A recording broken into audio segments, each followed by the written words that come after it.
warahmatullahi wabarakatuh.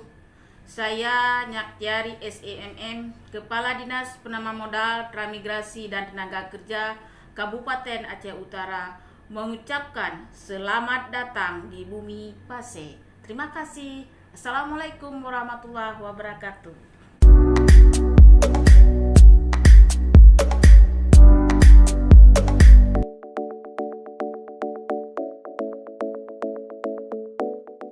DPM Transnaker Kabupaten Aceh Utara merupakan organisasi perangkat daerah yang mempunyai tugas melaksanakan urusan pemerintahan bidang penanaman modal dan pelayanan terpadu satu pintu.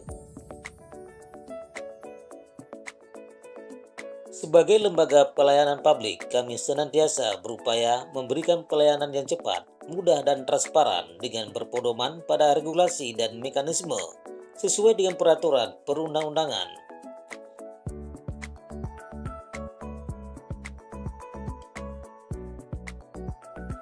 DPM Transnaker Kabupaten Aceh Utara terus meningkatkan kualitas dan kinerja untuk memberikan pelayanan yang terbaik kepada masyarakat umum dan kaum rentan.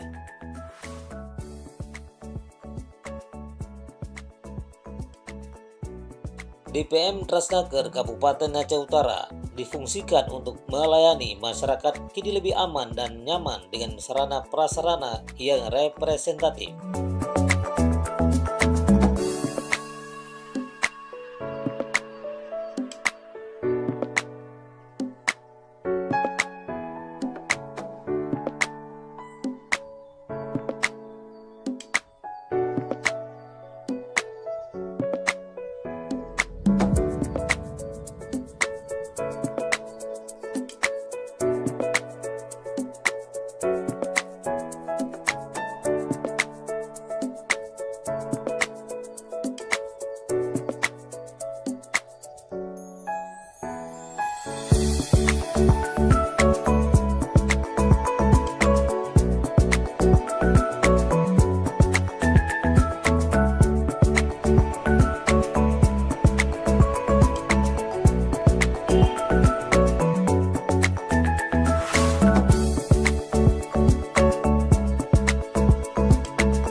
Kompak dan tulus melayani dijadikan pemicu semangat pegawai DPM Transnaker Kabupaten Aceh Utara agar dapat memberikan pelayanan yang optimal.